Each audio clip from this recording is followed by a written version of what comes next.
Olá, gente, tudo bem, pessoal do YouTube que está assistindo a gente no canal aí da escola. Hoje a gente está muito feliz porque a gente tem uma referência na música brasileira, é um músico fantástico, que é o Conrado Paulino. Obrigado por ter vindo aqui, Conrado. Pô, eu que agradeço o Pio, que eu quero falar assim, hoje eu estou muito feliz de receber aqui, então. Parecia convencido, né? Estou tão feliz. Realmente a gente está muito feliz. Desculpa aí. Por você estar aqui hoje. Para quem está assistindo, já vou avisar, esse cara é um piadista, né? Não. Ele faz piada de tudo. Por incrível que pareça, cara, há pouca gente que conhece seu trabalho, assim. Essa entrevista vai para o YouTube e quem quiser vai ver no mundo inteiro, a gente tem esse privilégio. Mas também quero direcionar esse vídeo assim para o pessoal daqui, do ABC e tal. Eu tenho até o privilégio de ser seu aluno, de poder estar trilhando um caminho bacana com violão. Então, eu me sinto privilegiado nesse sentido. Eu já devia ter te falado isso, imagina que... mas estou falando agora. Bom, o programa, eu já falei outras vezes, a gente quer divulgar artistas que estão começando e caras já consagrados igual esse monstro do violão aqui. Conrado, como é que foi o início da sua carreira? Eu até estava brincando com o Leão, vou puxar aqui no Google para ver onde ele nasceu. Aí a gente viu que você é argentino. Como é que foi? Foi lá? Com que idade você tinha? Como é que foi isso aí? Não, comecei aqui. Eu morava em Campinas, tocava bem pouquinho, né? Já tocava, mas era cruzão, né? Aí, como muitos colegas, comecei meio na porrada, né? Na época, começo dos anos 80, ainda tinha um mercado forte de baile. E baile é uma grande escola, né? Era uma grande escola, né? E baile tem uma vantagem. Se você é um cara que não manja muito, como era eu na época, baile te dá a chance de tirar devagar a música, você tira a tua parte, chega no ensaio, o conjunto de baile ensaia, né? Quantos anos você tinha nessa época? Tinha 20 por aí, né? Não comecei muito novo não, né? Eu tenho colegas que começaram novo mesmo, né? E, aliás, tive alunos que o cara já era profissa com 17, 18. Eu comecei meio velho.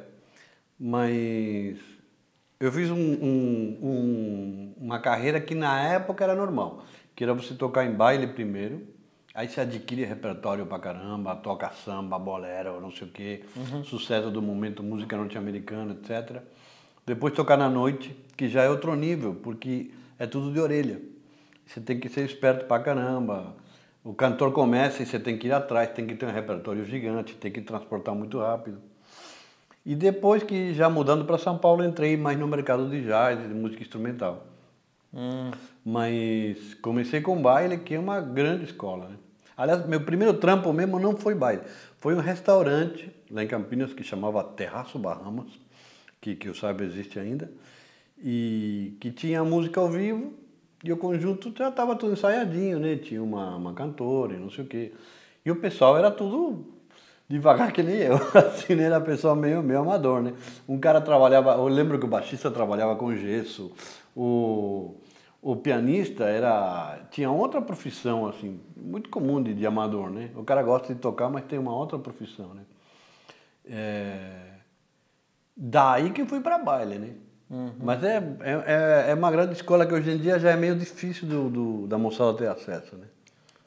Quem vê você tocando, por exemplo, eu não imagino você tocando outro instrumento que não seja esse. Essa época era guitarra. Ah, sim, tocava guitarra. É que eu, assim, em casa sempre tocava violão e um dia, muitos anos depois, eu percebi que o que eu tocava mesmo era violão. Eu trabalhava como guitarrista, né? Aliás, trabalhei muitos anos como baixista. Cheguei a tocar baixo acústico também e eu desisti porque acaba com a mão direita, né? Acaba com as unhas. Larguei o baixo acústico e só tocava elétrico.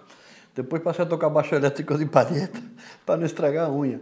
Aí eu percebi que o meu negócio era violão, né? Mas quando eu tenho que trabalhar como guitarrista para gravar, eu faço. Mas, pessoalmente, assim, o que eu já faz uns anos, o que eu assumi mesmo como instrumento que fala por mim é o violão mesmo. Ah, legal. Como é que foi o lance do clã? De dar aula lá no clã e... Então, eu morando em Campinas, eu tinha um grande amigo pianista, o Daniel, que era aluno do clã.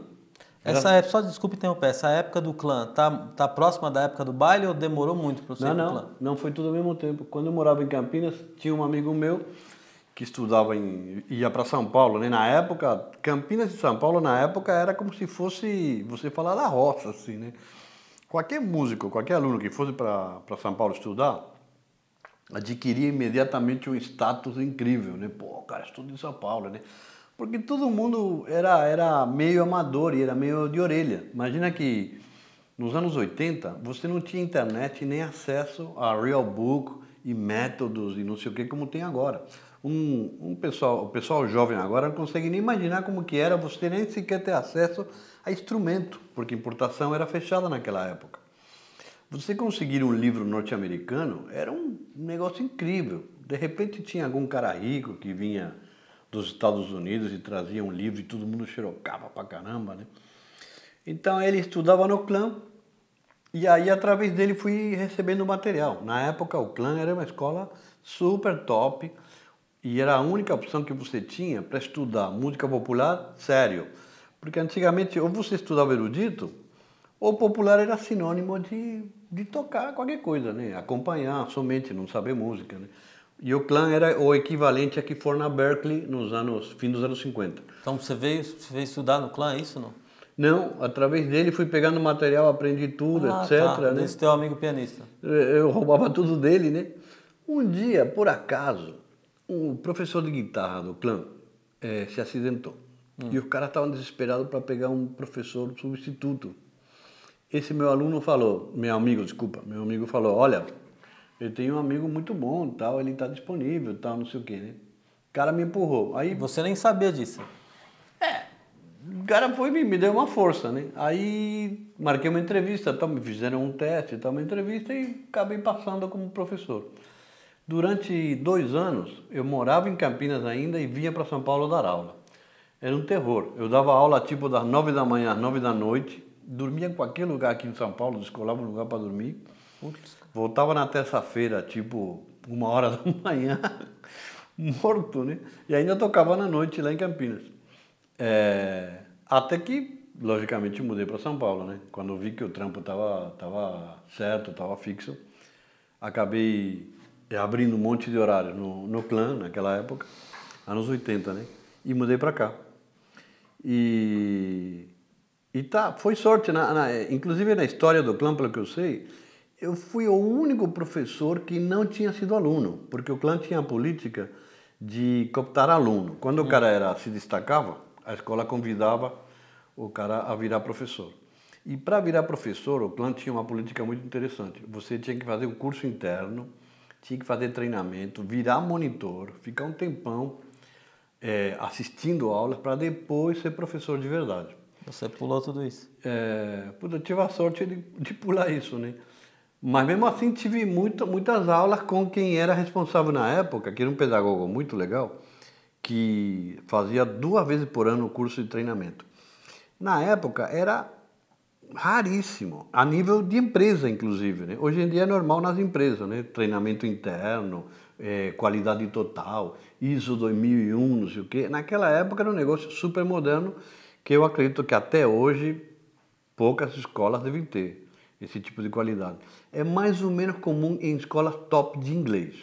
Você não entra numa escola top de inglês tipo alumni de um dia para o outro. Você vai ter que fazer treinamento, e aprender o sistema deles. Provavelmente você já foi aluno também, e aí você vai conseguir trabalhar. Mas você nunca trabalha de um dia para o outro, né? Vai ter que ter aulas para entender como que é o sistema deles. E você pode até discutir o sistema deles, mas para trabalhar lá não. Você fala, ó, aqui é assim, que era o caso do clã. O clã é assim, ó. Você pode discordar, mas aqui nós damos aula assim, com este método, nós temos uma coluna vertebral. Isso é bom para o aluno, inclusive. O aluno tem segurança, sabe onde ele começa, onde ele vai parar. Na porta da minha sala, aliás, na minha casa também tinha, né? Na porta da minha sala tinha o curso inteiro. E eu falava para o aluno, você está aqui, você está aqui. O cara via, né? De baixo para cima, inclusive. Psicologicamente tinha esse detalhe. Começava embaixo, ia subindo pelos diferentes níveis. Eu tinha isso na porta da minha casa, sempre tive, até quando eu separei. Quando eu separei, perdi tudo, não tenho mais daquele papel lá. Era um papel desse tamanho assim, mas era muito legal e eu mostrava para os meus alunos particulares, né? Inclusive, normalmente o aluno dificilmente anda assim, né? O aluno anda assim, né? Meio... Dificilmente o cara está exatamente igual de conhecimento teórico do que de prática ou vice-versa, né? Ou de percepção, etc, né? Mas você vendo, falando para o aluno, olha, nós vamos chegar lá, você tem um objetivo, faz uma diferença enorme para o aluno. Pô, que legal, cara. Era isso o caso, naquela época era o caso do clã, né? Recentemente eu assisti aqueles vídeos do Café Concerto, até comentei com você, e peguei um relance e falei, pô, o Conrado lá, cara. E aí a gente tinha ali aquele time, tinha o Luiz Chaves, que é um cara que eu admiro e tal. Como é que foi conviver? Como é que era aquela época ali? Como é que foi conviver com tudo aquilo? Porque a cultura tinha um peso, tinha valor, né? Então, você sabe, houve uma época segunda metade dos anos 80 até começo dos anos 90 que houve uma espécie de boom. Na realidade era um nicho, mas era razoavelmente popular a música instrumental. Teve uma barbaridade de grupos instrumentais muito bons E não era tão difícil você ter concerto para ver, né? Eu lembro de ter visto, por exemplo, o Heraldo do Monte, eu ia ver ele no Vou Vivendo, toda terça-feira ele tocava lá. No MASP tinha os concertos da pesada, eu vi o Hélio Delmiro com o Maurício Horn tocando lá no MASP, um monte de lugar. Caramba. No Parque de Ibirapuera. Nossa, era... a Rádio Gazeta, para você ter uma ideia, que hoje em dia acho que não tem nada a ver com isso, tocava música instrumental pra caramba. Era um negócio impressionante. Rádio Cultura, no começo a Rádio Cultura FM não era somente música erudita. Dividia música erudita com música popular e tocava muita música instrumental, né? Era uma efervescência incrível, né? E um nível muito legal. Mas o Zimbo também, o Zimbo Trio, que era o dono do clã, né? O dono do clã estava no meio disso, né? E... Era eles que comandavam aquilo ali? na realidade eles eram os donos, né? Mas quem comandava mesmo era aquele professor que eu te falo, que foi meu professor, o Geraldo de Oliveira Suzigão, um cara pedagogo que depois foi diretor da Fundação Vitor Tivita, etc., ligado sempre à educação e alfabetização, etc. Tanto assim que a gente lia muitos livros, não de música, né? Aliás, nenhum livro de música a gente lia no treinamento, a gente só lia livro de educação, filosofia da educação, didática, pedagogia, e muitos livros de alfabetização, porque a ideia era o seguinte, você vai pegar uma pessoa que não sabe música, vai alfabetizá-la em música, né? Os recursos de alfabetização são muito parecidos, dá para aplicar um monte de coisa, que a Emília Ferreiro falou, por exemplo, na música, tranquilamente. Tanto assim que há uma similaridade muito grande entre Piaget e o Willems, né? Legal. Você tem uma pegada forte aí em relação ao Paulo Freire, né?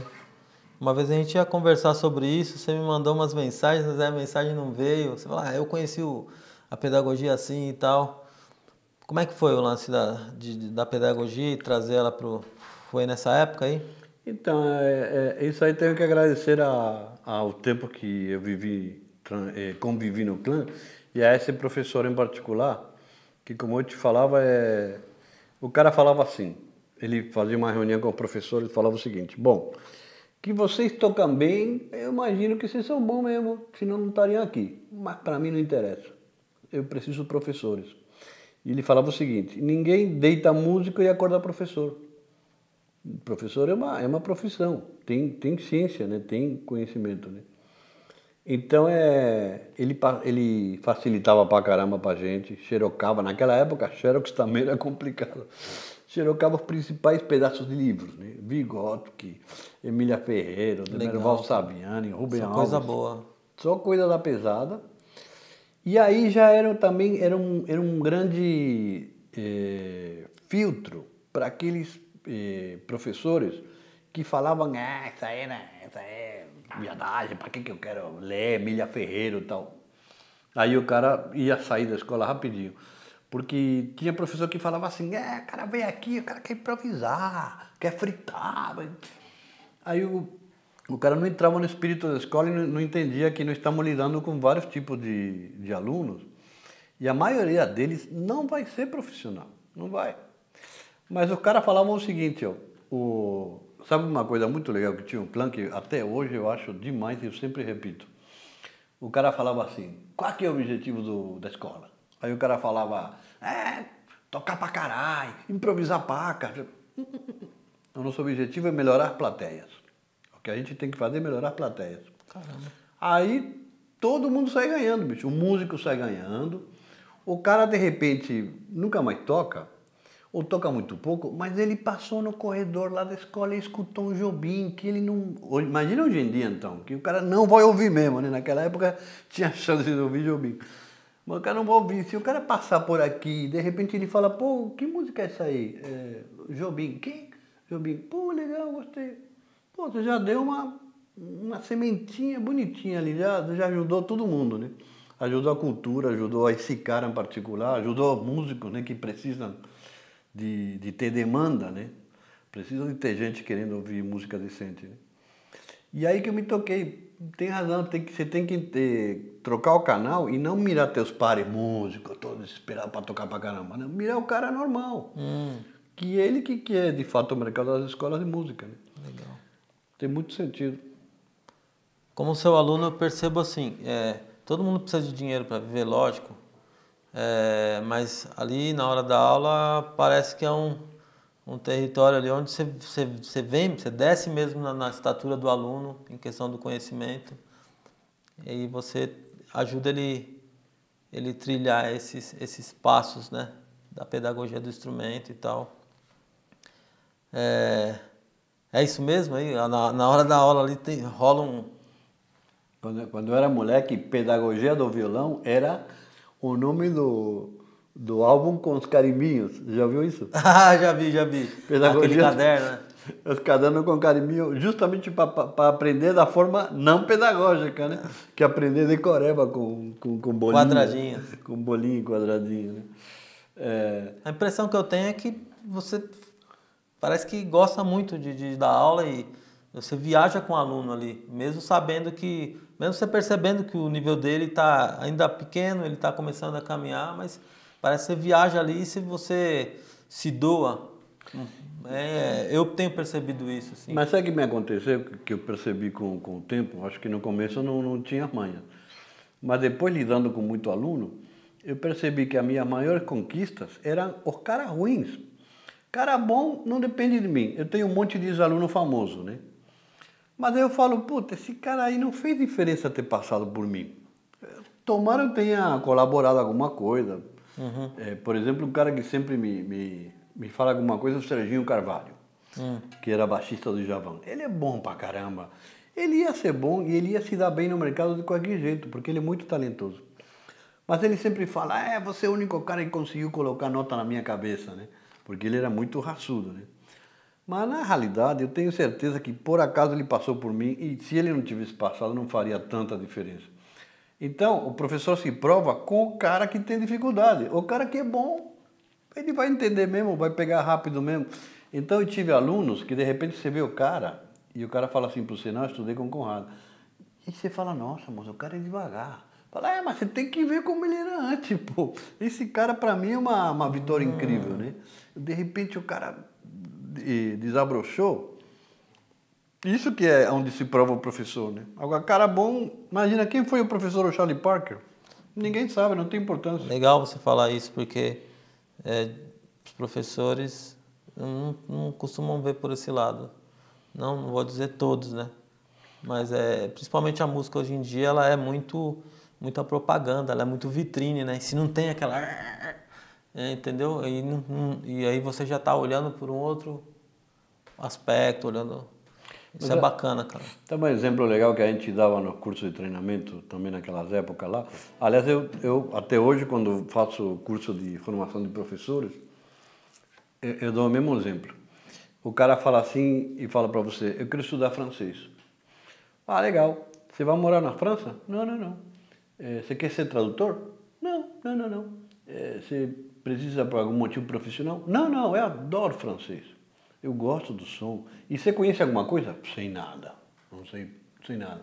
Tem mais, eu tenho dificuldade para a língua, viu? Eu tenho uma dificuldade, eu não tenho facilidade para aprender línguas.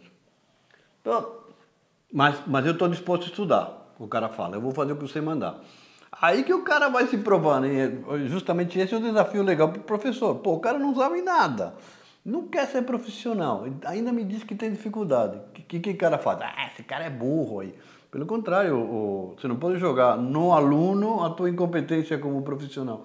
Você tem que se provar que consegue dar aula para esse cara. Isso que é legal. Se o cara tivesse facilidade pra caramba, você passa umas lições e o cara vai super rápido, não foi virtude do professor, né? Foi o cara que tinha uma tremenda facilidade. Que é o que eu estou falando em relação ao aluno muito talentoso que já tive. Por sorte o cara passou por mim, mas na realidade o cara tinha uma tremenda manha, não fez tanta diferença a minha atuação, né? E agora, o cara que quer aprender francês porque sim, tem direito, o cara pode aprender um pouquinho só, tem que ensinar direito só. O único problema é o seguinte, se o cara for vagal pra caramba, aí dá problema. Aí fugiu da minha responsabilidade. Eu falo, olha, eu te passo uma lição, tal, não sei o quê. Mas se o cara tem um ponto que aí sim é responsabilidade do cara, né? Se o cara for vagal pra caramba, que nem eu, assim, por exemplo. Você pode tocar alguma coisa aí pra gente? Tocar? Isso. Ah, não. Assim de graça?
Para você tem diferença aí o chord melody, harmonia em bloco? Como é que começou isso aí?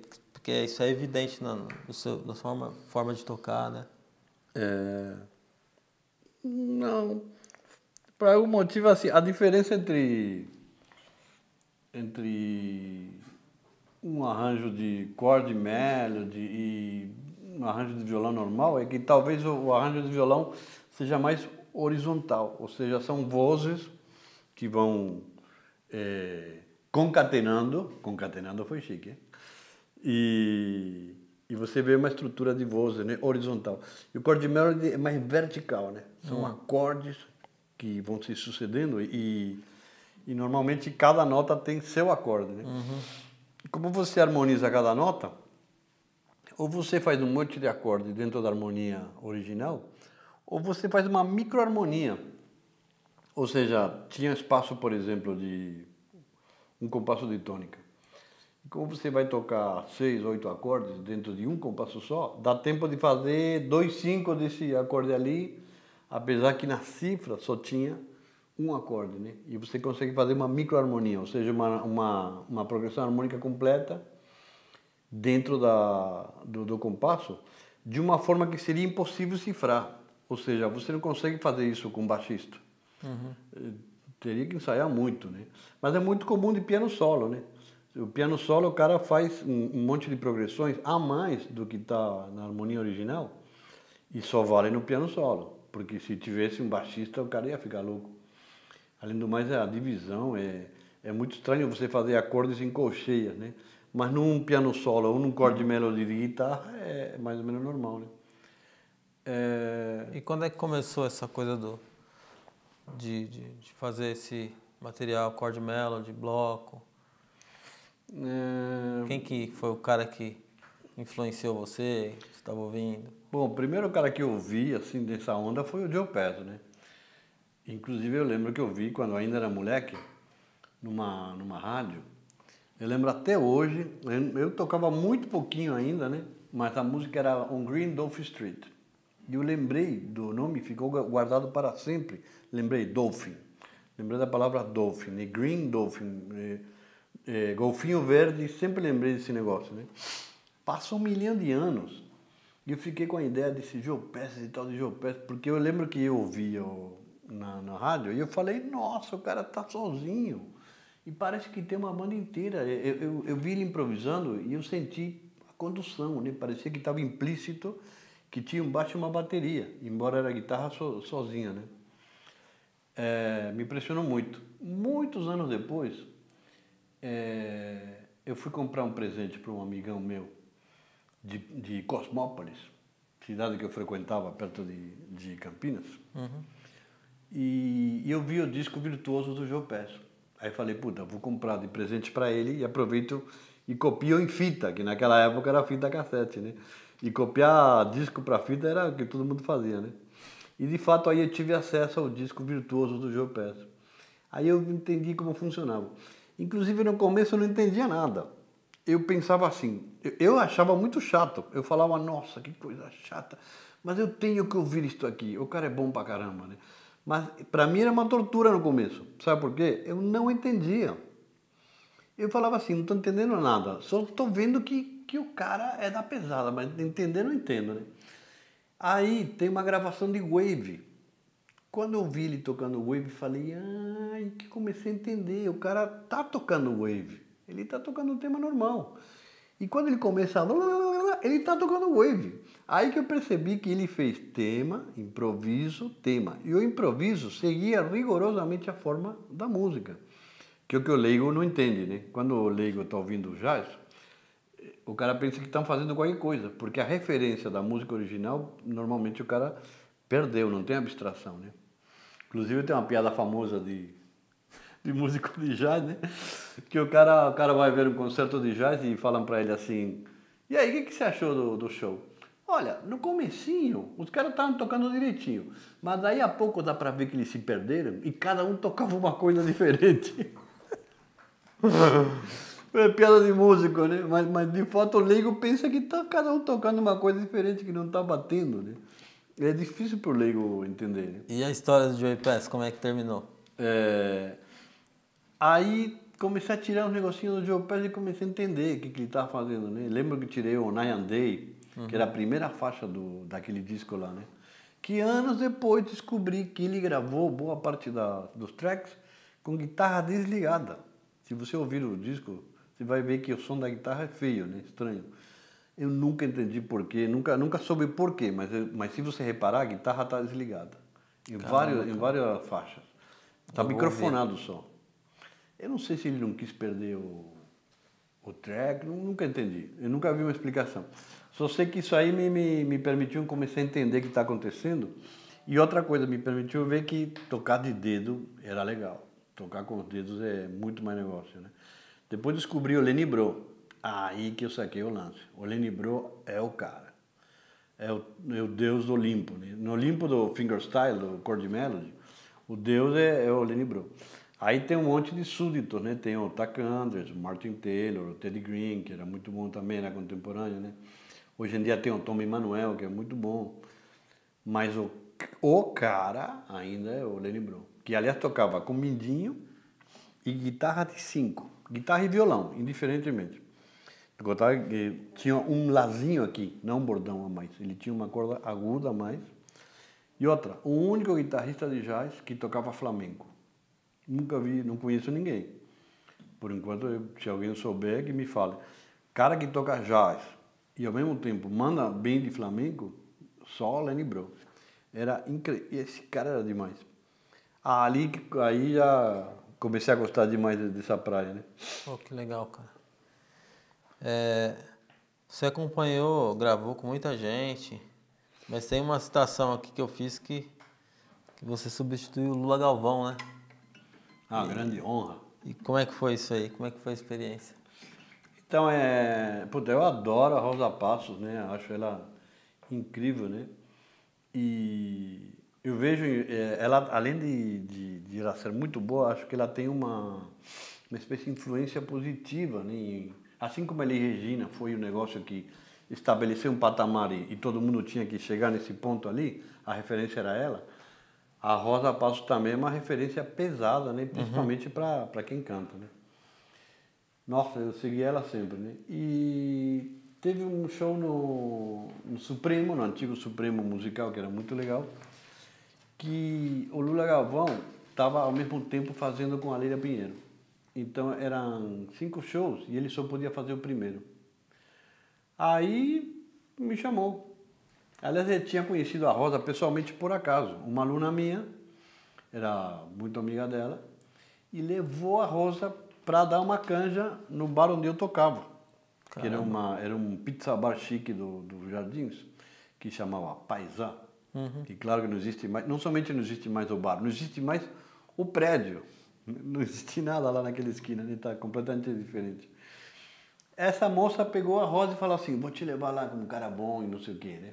E a Rosa não é de dar canja. A Rosa, e pode ver que ela nunca dá canja em lugar nenhum, né? Não sei porquê, alguma coisa deu ali que ela foi dar canja. E eu sabia as músicas dela, claro, né? Então ela cantou uns estándares brasileiros e uma música dela. E aí a gente se conheceu, né? E por coincidência o Lula não podia, aí me chamou. Me chamou para fazer no lugar do Lula. Aí eu fui no hotel onde estava o Lula hospedado, peguei a partitura, passamos a música com ele, não sei o quê. E fizemos shows. Era o disco Letra e Música, Ari Barroso. Só música do Ari Barroso. Caramba, muito legal. Tem esse disco. Esse disco é demais. E eu tenho a pasta até hoje, não devolvi. Rosa, desculpa aí, nunca devolvi a pasta como lembrança. Legal, cara. Pô, bacana. E desses grandes nomes que você acompanhou, que você queria citar aí? Uma coisa que mexeu com você, que você ficou muito feliz? Eu sempre conto uma história, já contei várias vezes, inclusive tem um programa lá da TV Câmara, né, que eu conto essa história, eu vou contar de novo porque é muito legal. Eu acompanhei muitos anos a Laíde Costa, né, ainda acompanha, né? E acho ela uma artista incrivelmente íntegra, né, extremamente honesta, né? A relação dela com a música é um negócio muito legal, porque ela poderia ter gravado porcaria, ou seja, ela se sacrificou por acreditar em música boa. Ela jamais cedeu, né, ao mercado, né? E no começo a gente ensaiava com ela e ela nunca falava a letra, ela só cantarolava. E você sabe como é que é, né? Quando a pessoa cantarola, você não sabe se está na primeira parte ou na segunda, se já passou pelo refrão e voltou. Sem a dica da letra, aí você não sabe se já está indo para a segunda vez ou é a primeira, vai repetindo muitas vezes. E eu ficava nervoso, por que ela não fala a letra? Demorei um tempo para perceber o seguinte, ela não fala a letra em vão. Para ela a letra é como uma oração. Você começar a rezar e para no meio, assim. Então ela só fala a letra na hora que ela vai interpretar esse negócio. Se ela fala assim, já conheço passos desestrada, sei que não vai dar em nada. Não é que ela comece, muda esse acorde, nem a pau. Ela só na hora que subir no palco, Aí ela vai dizer esse texto, ela canta daquela forma visceral, né? Que aperta as mãos, é um negócio emocionante, né? Aí falei, nossa, isso aí me impressionou muito. Falei, nossa, que estatura de artista mesmo, né? Para ela, e música é uma besta, música nunca liga para letra. O instrumentista, no geral, não sabe nada de letra, não decora, não guarda nada, né? E eu acho muito importante a letra, né? Aliás, eu acho que eu faço arranjos razoáveis porque eu sei a letra. Eu sei cantar a música que eu estou tocando. Eu sei a letra da música que eu faço. Acho que por isso que o pessoal pensa que sai cantável, né, com a palavra. Porque, de fato, eu só estou cantando sem letra, mas eu sei a melodia. Não é que eu li num songbook, né? É uma música que eu gosto, que eu gostaria de cantar. Por isso que eu faço ela no violão solo, né? Que legal, cara. Então, esse negócio da Laíde, nossa, eu nunca esqueci. Eu ainda não fui ver você tocar com ela, mas pretendo ir. A Laíde é uma intérprete muito especial, né? É o tipo de intérprete que o pessoal adora ou acha estranho, né? Porque é um negócio muito forte, né? Tem uma carga emocional muito forte, né? Você acompanhou o Johnny Alf também? Então, graças a Laíde, né? Tive a oportunidade de conseguir tocar com o Johnny justamente através da Laíde, né? Porque eles eram muito amigos, né? O Johnny era demais. O Johnny é aquele cara que todo mundo acha que foi meio injustiçado, né? Entre os músicos ele é respeitado, tal, né? Mas o nome dele não chegou nem perto do conhecimento que tem Jobim, por exemplo, né? É verdade que a obra dele em volume não se compara, nem em volume. O Jobim tem uma obra volumosa, além de boa, né? Uhum. Agora, o Johnny Alf, a obra dele, que não é tão volumosa, é muito boa. Pô, ele é maravilhoso. Modernésima, né? Falando de coisa boa, Conrado, vamos falar um pouquinho do seu disco aí? Olha, isso aí. Nossa, isso é bom, né? Eu tenho o privilégio de ser o primeiro cara a comprar esse É disco. verdade, você é o. Tava na aula. É verdade, o Tamara é o comprador number one de verdade, tá? Tiramos foto no Face e tudo. Pô, né? foi bacana. Quando eu peguei, depois da aula já abri, tava vindo o carro, ouvindo. Passei alguns dias ouvindo, continuo ouvindo, sempre é divertido. Primeira coisa que me diverti, né? E aí comecei a curtir os músicos, né? Você tocando e tal. Que legal. Aquelas roupagens dos temas e tal. Quer falar um pouquinho? Fica à vontade para falar do disco aí. Então, este aqui é o meu último CD, que chama Quatro Climas. Chama Quatro Climas, graças ao meu amigo Pablo Zumaran, que me ajudou com o nome, porque eu não sabia que nome dar, porque Quatro Estações é muito batido, né? Mas, de fato, cada música está associada a uma estação do ano. E o CD tem todo o conceito, né? Começa com verão, aí vai ficando, o negócio vai ficando feio, passa por uma etapa, um miolo de inverno, assim, denso, né? E termina numa primavera esperançosa. Inclusive, tem um detalhe que quase ninguém repara, acho que ninguém reparou por enquanto. O CD começa em Sol maior, desculpa, começa em Sol menor e termina em Sol maior. Pô, que legal, isso não O reparei. primeiro acorde é Sol menor, o primeiro. Eu também não percebi, hein? Eu só percebi quando ouvi pela primeira vez o CD inteiro. Foi incrível. Primeiro acorde do CD é Sol menor. O último é Sol maior assim, ó. Sol maior de nego grosso, assim, né? Sem viadagem, sem nada. Solzão, assim. É o último, né? Pô, que legal. Quando eu ouvi, falei, nossa, de fato fechou o ciclo, né? Ficou muito... Mas isso foi involuntário, foi sem querer. E saiu agora em julho, né? Julho do ano passado, quando o Itamar foi o proprietário number one. Na verdade, eu dei sorte, né? Acho que tinha acabado de chegar, tal. Eu fui fazer aula, eu vi lá, opa, eu quero um aí. Chegou a caixa, né? Então, o CD tem o pessoal do meu quarteto, que é o Débora Gurgel no piano, o Maninho Andriotti contrabaixo, o Pércio Sápia na bateria, mais a Léa Freire de flauta, o Alexandre Ribeiro clarinete, Tatiana Parra canta uma. Valsa errante. Canta e encanta. A valsa errante. Uma maravilha, cara. E o Daniel da Alcântara, trompete. Esse aí é um CD de grupo. O anterior era de violão solo, né? Uhum. E o novo que eu quero gravar agora, que eu estou batalhando para gravar agora em breve, ainda nesse semestre, é violão solo. Eu queria que legal. alternar quarteto com violão solo, né? Que legal, cara. Pô. De fato, o primeiro foi quarteto, depois do violão solo, esse de quarteto agora. 4 climas, à venda em todas as lojas digitais. Físico também, né? Físico tem na Livraria Cultura, na Pop Discos, que é muito legal, Pop Discos, lá na Teodoro Sampaio. E agora eu queria fazer um de violão solo. Legal, cara. Pô, queria agradecer a presença do Conrado aqui. Pô, você ter se deslocado para vir aqui, estar com a gente aqui na escola. É um privilégio, assim, ter um cara igual você aqui. Acho que tanto como pessoa, como professor, como um músico, nem se fala, como ser humano. A gente vê muito isso em você, assim, um cara muito humano. Engraçado também. Faz a gente rir, às vezes a gente tá sério, faz a gente rir. Cara, não tem como te agradecer. Que é isso, e tava te ouvindo aqui, meio que muito feliz, assim. Que legal, que legal. E obrigado por você ter vindo, cara. Imagina que agradeço. Queria falar pra galera aí do YouTube.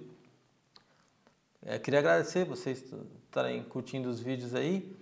Vai vir mais vídeos pra frente, já tem alguns. E é isso aí. Quem se interessar pela escola, manda uma mensagem lá na página do Facebook, que a gente responde. Se tiver dúvidas sobre os cursos, etc e tal, a gente estamos aí para poder lecionar para vocês que estão interessados. Conrado, obrigado mais uma vez, cara. Obrigadão, cara. Pô, sem palavras pra você ter vindo aí. Que isso, imagina. Vou fazer mais uma para acabar? Vai.